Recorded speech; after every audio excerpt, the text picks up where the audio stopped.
7 сентябр асосгузори сулҳу ваҳдати миллӣ пешвои миллат президенти ҷумҳурии тоҷикистон муҳтарам эмомалӣ раҳмон бо сафари корӣ ба шаҳри турсунзода ташриф оварданд. Дар ин сафар президенти мамлакатро раиси маҷлиси миллии маҷлиси олии ҷумҳурии тоҷикистон, раиси шаҳри Душанбе муҳтарам Рустами Эмомалӣ ҳамроҳӣ мекунанд. ҳадафи ин сафари пешвои муаззами миллат шиносоӣ аз рафти иҷрои барномаи давлатии рушди соҳаи боғу токпарварӣ барои солҳои 2016-2020, татбиқи амалии супоришҳои президенти мамлакат оид ба истифодаи самараноки заминҳои наздиҳавлигӣ, кишти такрорӣ, афзоиши истеҳсоли маҳсулоти кишоварзӣ, захираи зарурии маводи хӯрокворӣ, таъсиси ҷойҳои нави корӣ, таъмини бозорҳои дохилӣ ва содирот ба хориҷи мамлакат мебошад. Бо дар назардошти имконияти васеъи шаҳри саноатию аграрии Турсунзода, имрӯз дар ҳузури раиси шаҳри Душанбе муҳтарам Рустами Эмомалӣ зимни боздид аз хоҷагиҳо байни сохторҳои марбутаи мақомоти иҷроияи ҳокимияти давлатии шаҳри Душанбе ва хоҷагиҳои деҳқонии шаҳри Турсунзода барои дар давраи тирамоҳу зимистони дар пеш истода мунтазам таъмин кардани бозорҳои истеъмолии пойтахт бо маҳсулоти тару тозаи кишоварзӣ аз қабили меваю сабзавоти хушсифат,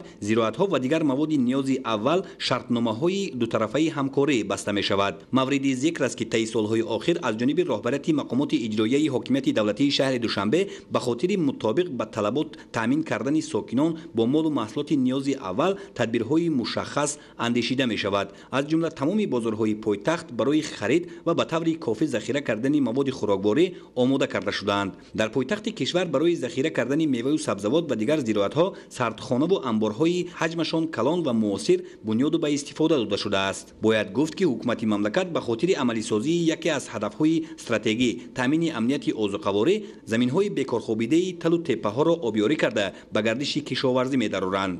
ин тадбири судманди ҳукумати кишвар омили муҳими таъсиси садҳо ҷойи нави корӣ, беҳдошти сатҳи зиндагии мардум, афзоиши истеҳсоли маҳсулоти кишоварзӣ, фаровонии бозори истеъмолӣ ва боло бурдани иқтидори содиротии кишвар мебошад. дар ин сафари корӣ сарвари давлатро муовини сарвазири мамлакат ва роҳбарони баъзе вазорату кумитаҳо ҳамроҳӣ менамоянд. нахуст сарвари давлат дар кооперативи тиҷоратии дӯстӣ воқеъ дар деҳоти қаратоғи шаҳри Турсунзода ба чиниши пахта оғоз бахшида, бо хоҷагидорони шаҳр вобаста ба мақсаднок истифода бурдани замин, гирифтани 3-4 ҳосил аз як замин ва захираи саривақтии маҳсулоти озуқаворӣ барои давраи зимистон суҳбати самимӣ анҷом доданд. тибқи иттилоъ дар тавозуни кооперативи тиҷоратии дӯстӣ 709 гектар, аз ҷумла 214 гектар замини корами табиӣ обёришаванда, беш аз 60 гектар замини корами тавассути пойгоҳи обкашӣ обёришаванда ва 433 гектар замини корами лалмӣ мавҷуд мебошад.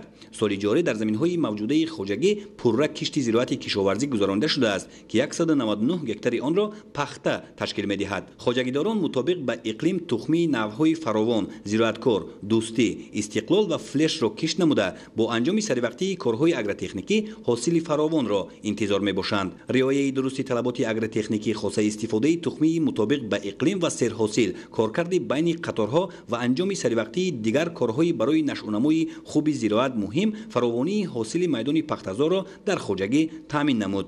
имрӯз қариб дар ҳамаи майдони пахтазори хоҷагӣ ҳосил барои ҷамъоварии навбати аввал омода мебошад.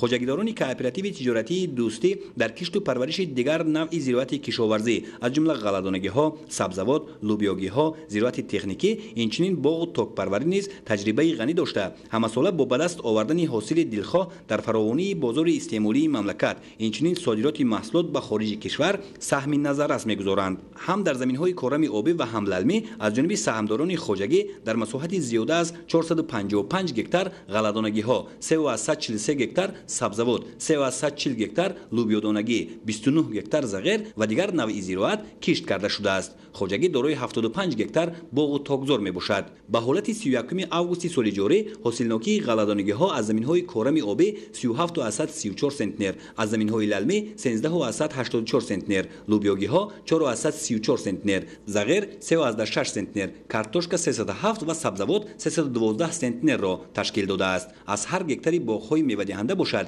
ба ҳисоби миёна 16,4 сентнер ҳосил ҷамъоварӣ намудаанд. дар кооперативи тиҷоратии дӯстӣ 98 نفر سهامدار به قید گرفته شده، 50 نفر کارگر دائمی دارد. در موسم کشت، پرورش و جمع‌آوری حاصل زراعتی کشاورزی باشد، بیش از 300 نفر ساکنان محلی به کارهای صحرایی جلب می‌شوند. به خاطر اجرای دستور سپارش‌های رهبریت عالی مملکت و با مقصد سهم گذاشتن در فراوانی محصولات، خواجگیداران کوآپراتیو تجارتی دوستی کشت تکراری زراعت را وسعت بخشیده در میدان قریب 25 گکتار سبزیجات و خوراک چاروا کشت نمودند. سمت دیگری فعالیت کوآپراتیو تجارتی دوستی تخم پروری بوده. همساله خواجگیداران برای قانع‌گردانی طلبات خودی اینچنین دسترس نمودند به دیگر خواجگی‌های کشاورزی تخمی‌های خوش‌صفت زراعت را استحصال می‌نمایند. طبق معلومات از حاصل پخته سال گذشته به مقدار 70 تن و از غله‌دانگی‌ها 102 تن تخم ذخیره نموده آن را سال 2020 کشت کردند. به غیر از این همساله خواجگیداران به دیگر کشاورزان شهر ترسونزاده و ناحیه شهر نو تخمی خوش‌صفت دسترس نموده در تطبیق برنامه دولتی رشد ساحه تخم پروری